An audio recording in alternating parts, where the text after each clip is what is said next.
고린도전서 8장 말씀입니다. 돼지고기와 보사떡, 아디아포라라는 제목으로 하나님 말씀을 전하겠습니다.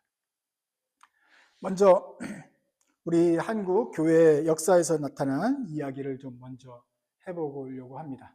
1884년도 맨 밑으로 보면 개신교 선교가 시작이 되었습니다. 그래서 개신교가 지금까지 20% 정도 많이 선교가 되었지만, 그렇지만 우리가 잊지 말아야 될 것은 그보다 100년, 정확하게 100년 전에 1784년에 이승훈이라는 분이 중국까지 찾아가서 신부님을 만나서 세례를 달라고 했던 사건입니다. 우리나라 최초의 카톨릭과 개신교를 통틀어서 세례자가 이승훈 씨인데, 이분이 가서 성경책을 읽다가, 한문 성경이죠, 읽다가 주님을 만나야겠다, 이제 기독교인이 되어야겠다 하고 찾아가서 세례를 받았습니다. 그 후로부터 이제 카톨릭이 중국에 있던 카톨릭 신부를 통해서 이제 한국까지 전달이 되게 되었습니다. 그렇지만 카톨릭이 한국에 전달될 때는 상황이 여의치 않았습니다. 그때는 세계의 그 열강들이 제국주의로 식민지를 얻으려고 침략을 하던 때였고, 거기에 또 교회도 섞여 있었기 때문에 우리 한국 국가로서는 이게 카톨릭인지 아니면 세계 열강의 침략인지 구분하기 힘들었다 이 말입니다. 그리고 이 카톨릭은 그 후로 100년 동안 여러 차례 박해를 받습니다. 1801년, 39년, 46년, 66년까지 이거 제네레이션마다 세대마다 큰 박해가 있는데 그 숫자가 보이시죠? 신유 박해 때 100명이나 죽었습니다. 118명이 죽었고 병호 박해 때는 9명이 죽었는데, 그때 김대건 신부, 우리나라 최초 신부가 오자마자 잡혔습니다. 병인 박해 때가 대원군 시절인데 무려 8,000명이 죽었습니다. 카톨릭 신자가 2만 3만 밖에 안 되는 그런 시절에 그냥 초토화를 시킨 것과 같은 숫자입니다. 왜 이렇게 큰 박해를 받았느냐 를 먼저 생각하기 보기 전에, 우리가 그 신유박해 직후에 일어난 황사형 백서 사건을 생각을 해봐야 됩니다. 이것이 카톨릭의 이 핍박받은 큰 중요한 사건이었습니다. 황사형이라는 분이 카톨릭 신자였습니다. 신자였는데 신유박해 때 100명이나 잡아 죽이는 것을 보고 나서 이래서는 안 되겠다, 이 처참한 것을 북경에 있는 주교한테 알리고, 주교를 통해서 교황이라는 전체 교회의 왕이 계신데 그 왕에게 이 사실을 알려서 우리나라에 선교의 자유를 가져오게 해야겠다라고 해서 글을 썼어요. 여기 보면 이 30cm, 60cm 되는 큰 백서, 그러니까 백이죠, 그 비단에다가 글씨를 한 13,000자 정도 조그맣게 써가지고, 그동안 한국에서 일어난 박해와 뭐 정약용 형제들의 문제, 뭐 이렇게 순교들과 막 죽여간 사건들을 쭉 다 쓰고 나서는 교황이시요, 교황의 군대, 그 이양선이죠, 그 군함 한 3, 400척하고 서양 군대 5, 6만 명만 보내가지고 우리나라를 좀 장악을 하십시오. 그러면 선교의 길이 열리고 우리나라가 이제 하나님을 섬기는 나라가 될 것입니다. 당장 급한 것은 그 중국으로 가는 그 길에 세관이 있지 않습니까? 국경 출입국 센터가 있는데 거기 그거 드나들기가 힘듭니다. 외국 사람 드나들 때는 말투도 힘들고 머리 색깔도 틀리니까 전지훈련을 거쳐서 잘 연습해서 들어올 수 있도록 해야 되니까 국경 근처에다가 일단 아지트를 하나 만들 수 있도록 해야 됩니다. 이게 첫 번째 일입니다. 그런 편지를 써서 전달하려고 옷 등에다가 저 비단을 꿰어가지고 이렇게 갔어요. 그런데 국경 세관에서 수색을 하는데, 몸수색하는데 걸렸어요. 읽어보니 천인공노한 역적 같은 행동이에요. 그래서 이걸 을금부로 악송해가지고 이제 해가지고 사건이 일어난 것인데, 이게 황사형 씨가 외국으로 전달하던 편지가 발각된 황사형 백서 사건입니다. 내용 들어보시면 무슨 내용이에요? 카톨릭이 이렇게 순교를 하고 있다, 그 정도가 아니잖아요. 스파이 아지트를 만들어야 됩니다. 군대를 3만 명, 6만 명을 300척하고 6만 명을 동원해서 우리나라를 점령해 주십시오. 우리나라 조정 입장에서 볼 때는 이게 뭐예요? 이게 외환 유치죄예요. 역적이란 말이에요. 그래서 역적이 돼가지고 죽여야 되는 것이었죠. 그 당시 우리 황사영 씨는 신앙이 있는 성도였긴 했지만 세상 물정을 도무지 모르고 자기가 하는 행동이 뭔지 몰라서 그냥 이런 경솔한 행동을 해버렸단 말이에요. 이런 스파이 문서가 적발이 되니 그 다음부터 조정에서는 카톨릭 교인들, 천주를 믿는다는 사람들을 어떻게 보겠습니까? 나쁜 놈들이죠. 그래서 1784년 기독교보다 100년 이전에 카톨릭이 전대한 이후로 박해만 큰 것만 4번 있었는데 그 카톨릭이 미움을 당한 이유는 두 번째, 이번 황사영 백서 사건이다. 오자마자 그냥 황사영이 그런 외환유치죄를 저지른 바람에 그 다음부터도 계속 카톨릭 신자 보면 저 나쁜 놈들 서양 세력을 끌어들이려는 매국노들이라고 계속 보게 되었어요. 오해를 불러일으키는 자초했죠. 그것도 있지만 또 하나의 문제는 카톨릭은 기본적으로 우상을 섬기지 마라, 제사를 드리지 마라 이렇게 신부가 가르쳤고 우리 신실한 성도들이 그걸 따랐지 않습니까? 성도들이 따라 보기에 제일 장벽이 되는 것은 매달 드려야 되는 제사예요. 제사를 드리지 말아야겠다. 이거는 우상 숭배니까 십계명을 지켜야 된다. 우상 섬기지 말자. 나는 이제부터 하나님 믿겠다.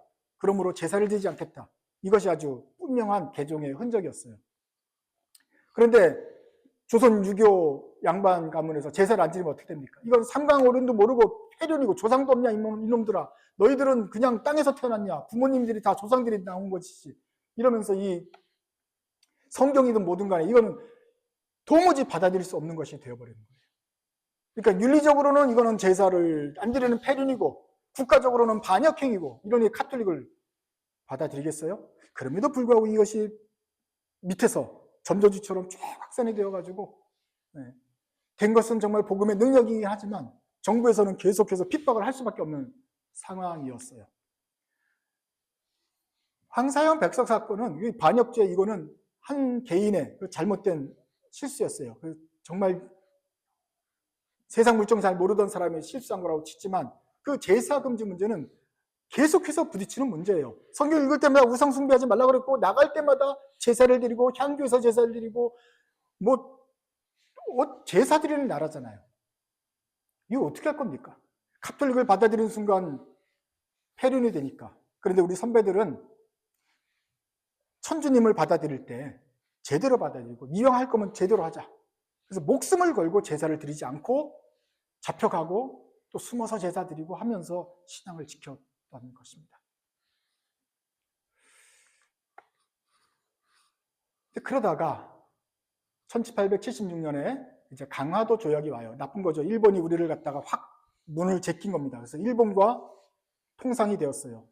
근데 일본만 하면 안 되잖아요. 우리가 미국과도 수교를 맺습니다. 이왕 열린 김에 미국과도 열어서 미국에게도 개항을 해요. 그게 1882년이니까 이 소식이 들어가고 거기서 미국에서 첫 번째 선교사가 1884년에 봄에 한국에 도착을 합니다. 이것이 개신교 선교의 시작이에요. 누구죠? 언더우드, 아펜젤러 이 두 명이 한국에 딱 인천에 내려요. 내리고 보니까 이제부터는 전도가 허용이 돼요, 안 돼요? 미국하고 수교하면서 전도를 하자, 이미 빗장을 열자 하고 작정이 되었기 때문에 이제 개신교 선교사들이 와서 카톨릭이든 와서 선교를 해도 되는 시점이에요. 그래서 개신교 선교사는 죽지 않고 전도를 잘했어요. 그리고 엄청 많이 왔어요. 뭐 북장로교, 남장로교, 호주장로교, 독일에서도 오고 막 그러니까 선교사들이 워낙 많아서 교파별로 많으니까 개신교 많이 컸고 카톨릭은 신부되기가 어렵잖아요. 인력이 부족하니까 좀 그래도 좀 천천히 되긴 했지만 그래도 카톨릭과 개신교가 동시에 시작을 할 수 있게 되었습니다. 그런데 그러면 그 이전에 100년 동안은 카톨릭이 뭐 했냐? 죽어가면서 신앙을 지키면서 순교하던 그렇게 했어요. 많은 갈등을 겪으면서도 이겨내려고 했어요. 1939년이 됐어요. 이제 2차 세계대전이 끝날 한참 되는 무렵에 로마에 있는 교황 비오 12세가 각 선교지에서 특별히 중국하고 한국하고 이쪽에서 제사 문제로 많은 사람들이 죽어가는 것을 보는데 제사 문제는 우상숭배가 아닌 것 같다. 제사를 드리고 싶은 사람 드리도록 허용을 했어요. 그 전까지는 그건 제사하는 우상 숭배라고 절대 드리면 안 되는 거라고 가르쳤는데 이제 교황부터가 입장을 바꿨어요. 그래, 그 정도는 드리고 그냥 하도록 하여라라고 교황이 했어요. 그러니까 카톨릭은 또 그 시점, 그 정책대로 제사를 드리게 되었어요. 그 뒤로부터는 죽지 않을 수 있겠지요. 그래서 지금 여러분들이 볼 때 개신교는 제사를 안 드리고 카톨릭은 제사를 허용한다. 이것이 바로 1939년부터 나온 거에 된 것입니다. 굉장히 문화적으로도 수용이 되고 죽지 않을 정도로 전도가 된다고 하는데 문제는 그 결정은 너무 늦었어요. 우리나라 입장에서 보면 수천 명이 죽었어요. 그리고 그분들이 흘린 피해에 의해서 덕분에 개신교는 그냥 손쉽게 전도를 가능하게 되었다라는 것을 우리 개신교 전례, 선교 생각하면서 잊으면 안 되겠다 하는 것입니다. 제가 이 말씀을 드린 이유는 오늘 본문과 관련돼 있는 것인데 역사를 이미 다 알고 난 우리가 입장에서 볼 때 그 박해로 죽어갔던 신도들, 나는 우상숭배 절대 안 하겠다 하면서 끝까지 변절하지 않고 죽어갔던 신도들한테 내가 해주고 싶은 말이 무엇일까 생각을 해보는 것입니다. 여러분들이 그냥 쉽게 1939년 되면은 제사 허용해, 어차피 좀 있으면 정책 바뀌니까 그때까지 그냥 해 라고 말할 수 있을 것입니다. 너희들 그냥 개주급 아니야. 그렇지만 그 시대 사람들은 정말 그건 신앙의 문제였으니까 정말 진실한 투쟁이었어요. 인정합니다. 그렇지만 역사를 뒤에서 지난 100년 지나서 200년 지나서 볼 때는 아유 그거 참 안타깝다. 그 신실한 마음을 인정은 하지만 아유 참 그건 조금 있으면 교황청에서 바뀌는데 안타깝네. 그렇게 중요한 문제가 아닌데, 그게 예수 믿는데 가장 중요한 문제가 십자가와 하나님을 섬기는 거라고 한다면 이 제사를 드리냐 안 드리냐 문제는 아무것도 아닌데 그렇게 할 수가 있어요. 여러분 가운데 제사 문제로 고민하시는 분이 계십니까? 이 문제는 한 30년 전에는 서울에서도 한국에서도 큰 문제, 아직 몇 명 손 든단 말이에요. 제사 지낼 때 절할까 말까로 집안에서 핍박받는 분들이 계셨어요. 다시 한번 묻습니다. 2025년입니다. 여러분 가운데 집안에서 제사 때문에 고통받는 일 있습니까? 한국에 있겠어요? 없겠어요? 없어요. 다 해외여행 가요. 요즘 제사를 누가 드려요? 아니면 온라인으로 이렇게 해가지고 제사상 그 포토샵을 해가지고 보내고 그냥 끝내버려요. 아무도 제사를 드리지 않아요. 1784년에는 죽고 사는 문제였는데 2025년에는 아무도 제사를 안 드리고 바나나 놓고 드리고 파인애플 드리고 못 사는 집만 그러지 잘 사는 집은 다 해외여행 가요. 아무도 안 드려요. 지금 보면 웃겨요. 뭐 제사 가지고 그렇게 목숨을 거냐. 옛날에는 나다 생각했는데 지금은 아무것도 아닌 일이 됐고 아무도 제사 안 드린다니까요. 기독교가 제사를 없앤 게 아니고 그냥 사회가 변해가지고 이제 아무것도 아니게 된 거예요.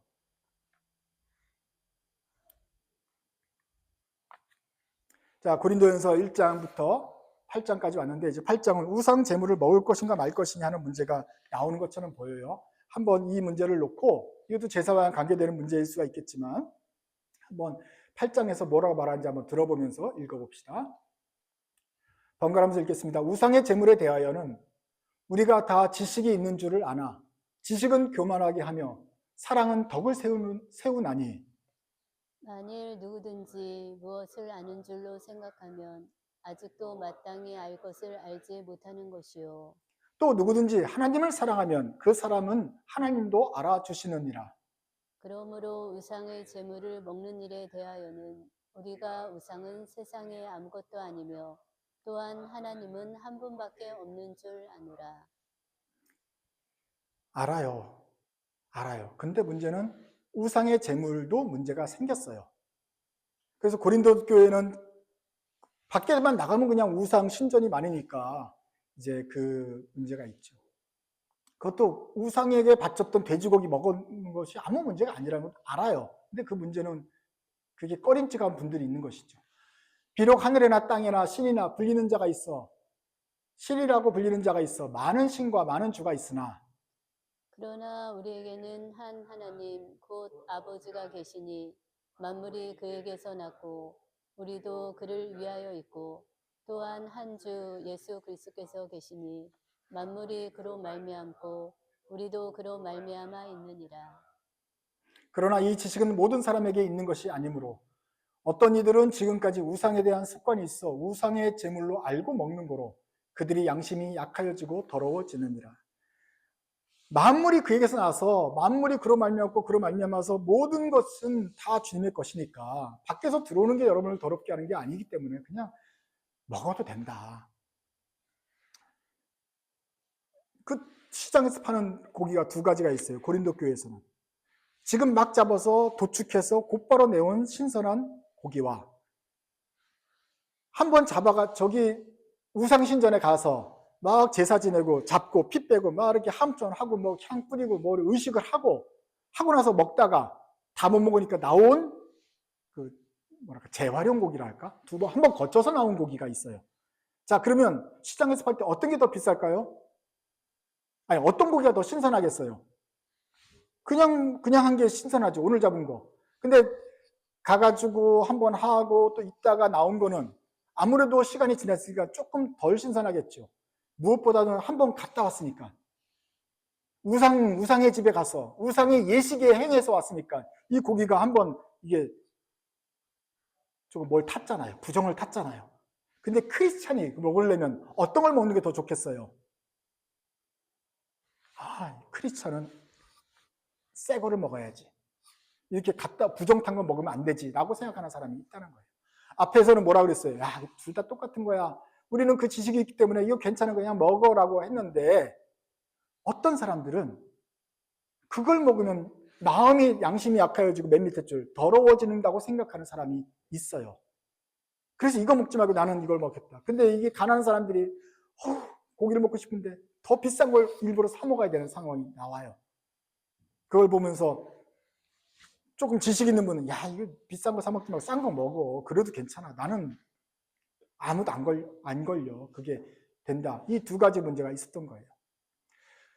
음식은 우리를 하나님 앞에 세우지 못하나니 우리가 먹지 않는다고 해서 더 못 사는 것도 아니고 먹는다고 해서 더 잘 사는 것도 아니니라. 그런즉 너희의 자유가 믿음이 약한 자들에게 걸려 넘어지게 하는 것이 되지 않도록 조심하라. 지식 있는 내가 우상의 집에 앉아 먹는 것을 누구든지 보면 그 믿음이 약한 자들이 양심의 담력을 얻어 우상의 재물을 먹게 되지 않겠느냐. 그러면 내 지식으로 그 믿음이 약한 자가 멸망하나니 그는 그리스도께서 위하여 죽으신 형제라. 이같이 너희가 형제에게 죄를 지어 그 약한 양심을 상하게 하는 것이 곧 그리스도에게 죄를 짓는 것이니라. 그러므로 만일 음식이 내 형제를 실족하게 한다면 나는 영원히 고기를 먹지 아니하여 내 형제를 실족하지 않게 하리라. 믿음이 그 부분에 대해서 믿음이 약한 사람이 있어요. 그분은 제사, 돼지머리, 고사떡, 무당이 한번 굿하고 나온 거 그건 내가 손도 안 되겠다라고 하는 사람이 있어요. 근데 바울은 그 사람은 약한 사람이다 라고 치자고요.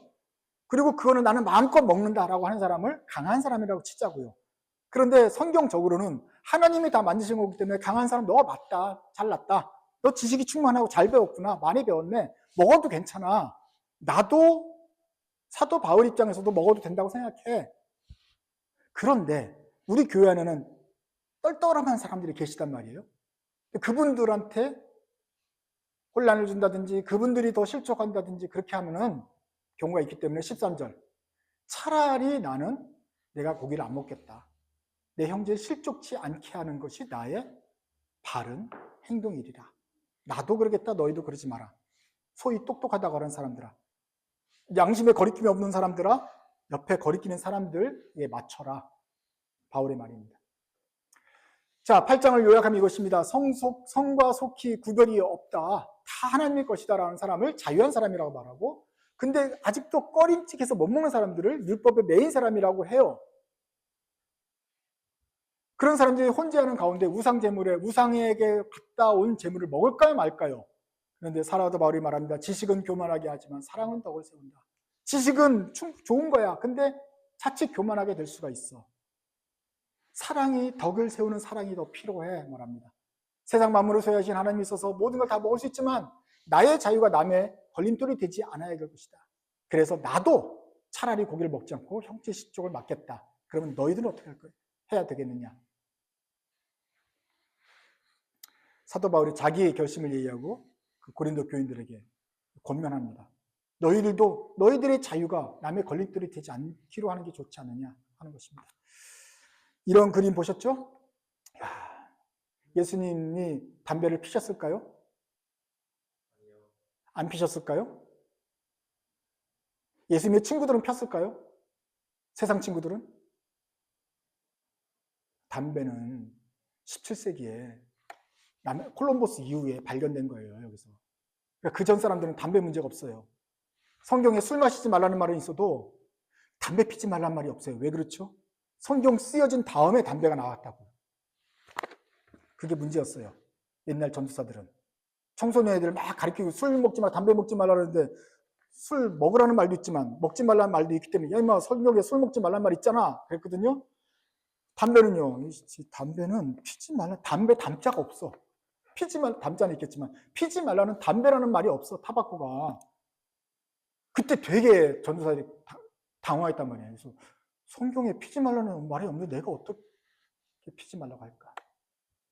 근데 예수님 시절에 담배가 있었으면 펴도 될까요? 말까요? 아니 핀다고 지옥 가나요? 천국 가나요? 아무 상관없죠.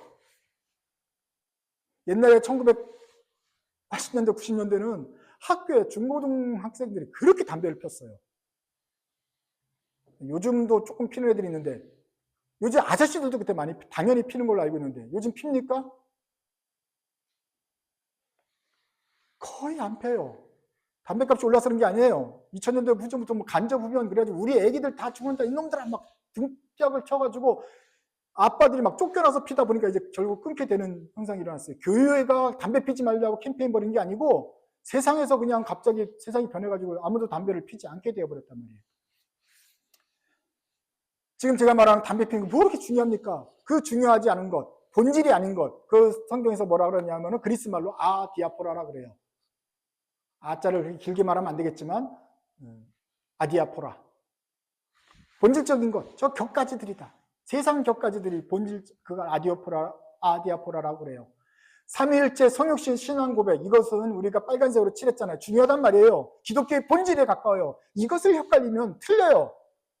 지켜야 돼요. 하지만 그 밑으로 나온 것도 뭐예요? 우상에게 제사 드렸던 상에서 나온 재물 먹어도 될까요? 말아야 될까요? 이게 중심이 아니에요. 중심은 여기 잘 써놨겠죠. 써있지 않아요. 그냥 그건 곁다리예요. 무당이 한번 구슬을 쳤어요. 뭐 파묘하고 그러고 나서 고사떡을 돌려요. 그럼 먹어도 돼요? 안 돼요? 부정탄다 해서 먹지 말아야 돼요? 아니면 맛있게 먹어요? 먹든지 말든지 그게 무슨 상관이겠어요? 먹고 싶으면 먹어요. 나는 무지개떡 좋아해요. 먹을 수 있어요. 그 담배도 마찬가지예요. 피워도 돼요? 안 돼요? 성경하고 피지 마. 성경하고 상관이 없어요.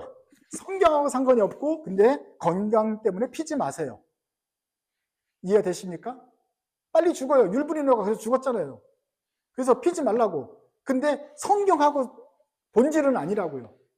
이 담배 피지 말라는 말고 성경이 페이지를 남기지 않았다고요.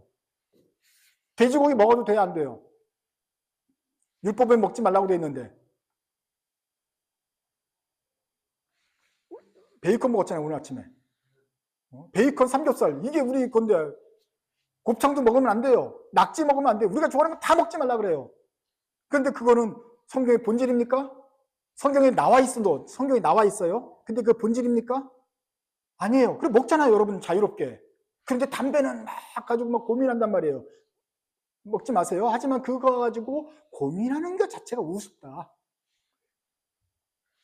돼지고기 마찬가지예요. 우선 그 고사떡 먹을까 말까요? 그게 아주 곁다리인데 그거 가지고 막 고민하는 거는 우스운 일이다. 우리가 추구할 건 맨날 그러잖아요. 본질을 추구하자. 삼위일체, 성육신, 신앙고백, 중심을 가져야 되지. 나머지 곁다리 가지고 시간 낭비하고 거기에 목숨 걸지 말자.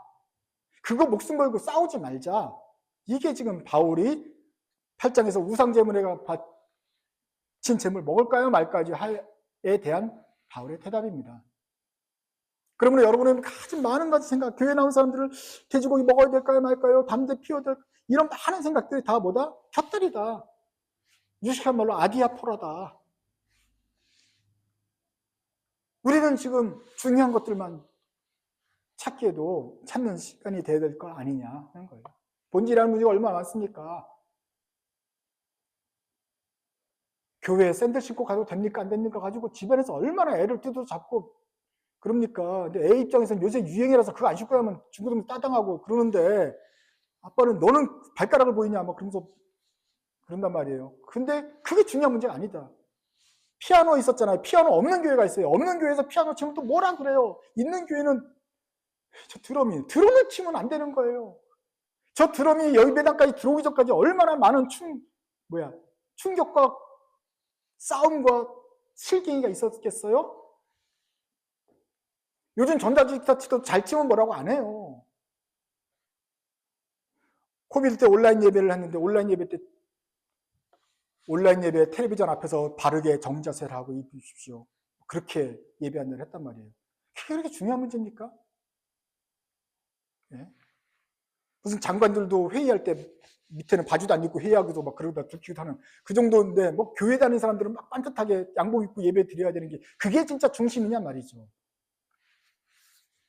교회 흡연한 문제 교회가 고친 게 아니에요. 간접 흡연한다고 막 하니까 결국은 흡연의 문제는 사라져버렸어요. 술 권하는 세상 뭐 회식한다고 그 문화 때문에 신앙에 갈등이 많았단 말이에요. 교회를 못 왔단 말이에요. 진짜로. 근데 그것이 요즘은 회사에서 회식도 안 한다면서요. 그냥 다 집에 들어가는 세상이 되어버렸어요. 저절로. 천주교 제사 문제 가지고 목숨 걸고 싸웠는데 지금은 아무것도 아니게 되어버렸잖아요. 그리고 애들한테 물어보면 왜 거기에 목숨을 걸어요? 그럴 거 아닙니까? 제사가 뭔데. 근데 그 당시에는 지금부터 250년 전에는 삶과 죽음의 문제였단 말이죠. 그렇지만 기독교의 중심은 아니었다. 본질이 아닌 거였다. 교황도 나중에 양보하잖아요. 그거 별거 아니다. 해보더라. 하잖아요. 진짜로 본질이 아니었다. 그것을 만약에 우리가 진작에 알았더라면 그거 가지고 그렇게 싸우지 않았을 텐데. 아쉬운 점이 있는 것이죠. 전자기타 드럼을 놓을까요 말까요? 1980년대에 그렇게 고민하고 미국도 70년대 그렇게 고민했는데 지금 와서 다 하는 걸 보면은 그거 그렇게 싸울 문제가 아니었네. 지난주에 말했던 춤 문제도 마찬가지죠. 영화 문제도 마찬가지죠. 나올 때 막 고민하고 막 교회에서 싸우고 이러니 저러니 실갱이 하는데 조금 지나면 별것도 아닌 문제라고 드러날 건데 왜 그렇게 우리가 고민했을까? 디아포라. 우리는 쓸데없는 일로 논쟁하면서 얼마나 많은 시간을 낭비하는가.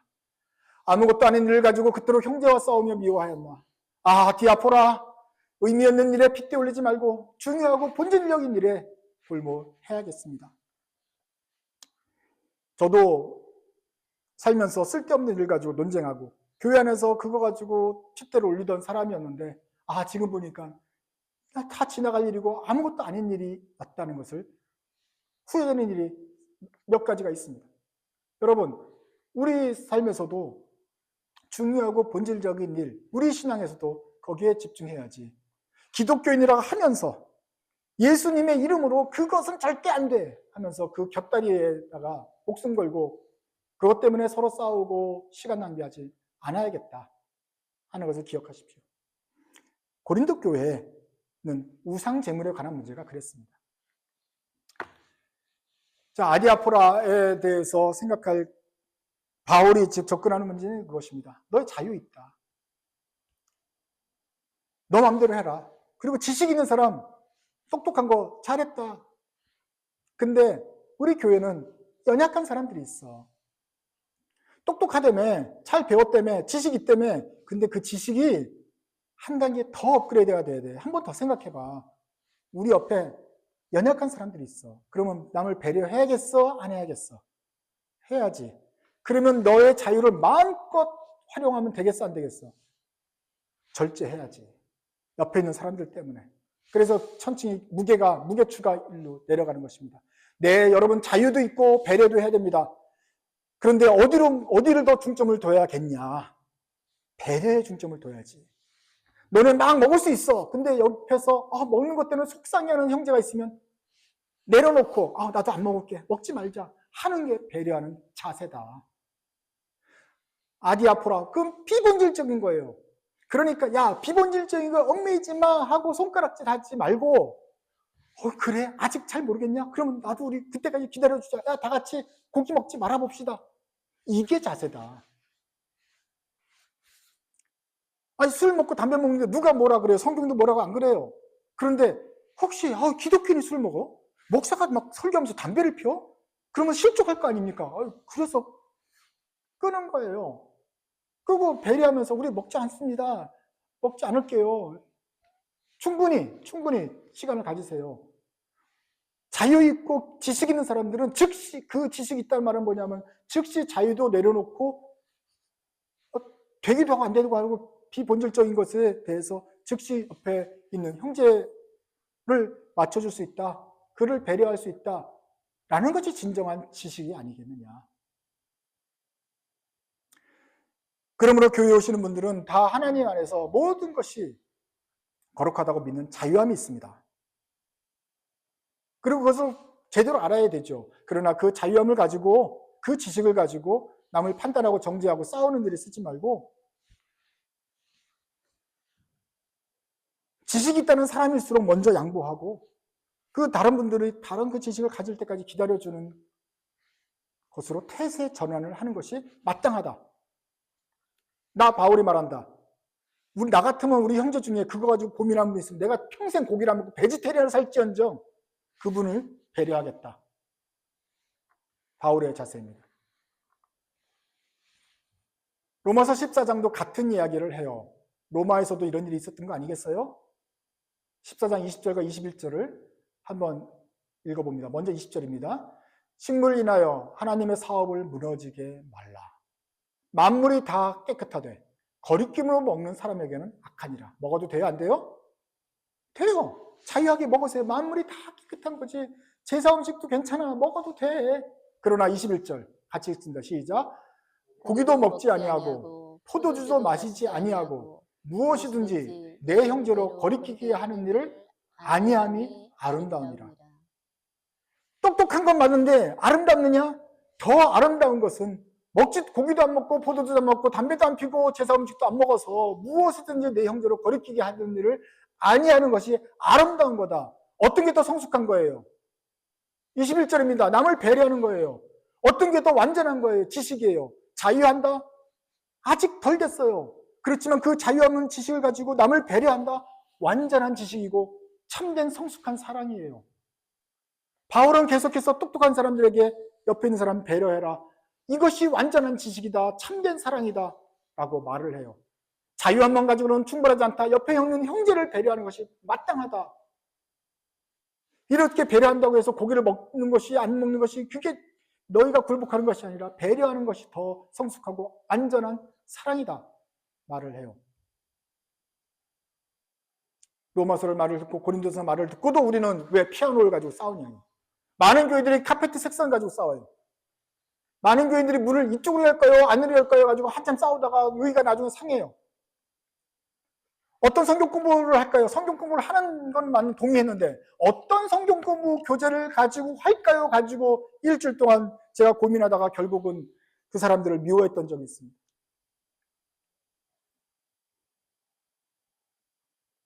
한참 동안 얘기하다 보니까 저런 성경 공부 교재를 택한 사람들은 또라이인 거예요. 내가 볼 때는. 그리고 우리는 그 이미 거의 다 절반 다 해가지고 우리는 할 필요가 없는데 그쪽에서는 안 했다 이거지. 그러니까 막 우리는 다른 거 하자. 한참 하는데 서로 논리가 서요. 둘 다 팽팽하게 대립을 하는데 일주일이 가도 풀리질 않아요. 그런데 본부에서 연락이 왔어요. 이번에는 성경 공부 안 하고 그냥 각자 알아서 택하는 걸로 하고서 모임을 따로 한다. 아니 모임을 같이 하는 거에 성경 공부를 뭐 할까 체크하려고 그렇게 실갱이를 했는데 모임을 같이 하는 걸 취소가 돼가지고 그냥 따로 하는 걸로 돼버렸으니까 그냥 각자 알아서 성경 공부 택하면 됐던 거예요. 그런데 그 연락이 일주일 뒤에 온 거예요. 우리는 한참 동안 싸웠는데. 그래서 일주일 만에 이런 곁다리 중에 곁다리고 일주일 있으면 다 엎어질 거 가지고 왜 우리는 그렇게 싸웠고 미워했는가 하는 그런 아쉬움이, 그런 실수를 제가 했습니다.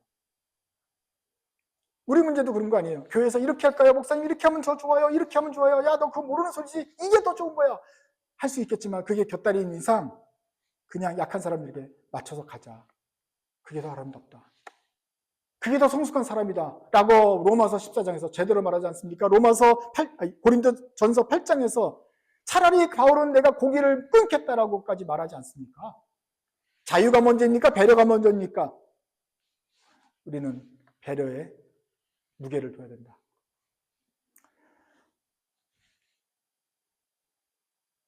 카톨릭의 제사 얘기부터 시작해서 담배 피는 문제, 술 문제, 뭔가 사건들을 우리가 다 말할 수 있지만 다 격가지였다. 아디아포라 문제였다. 본질이 아니었다.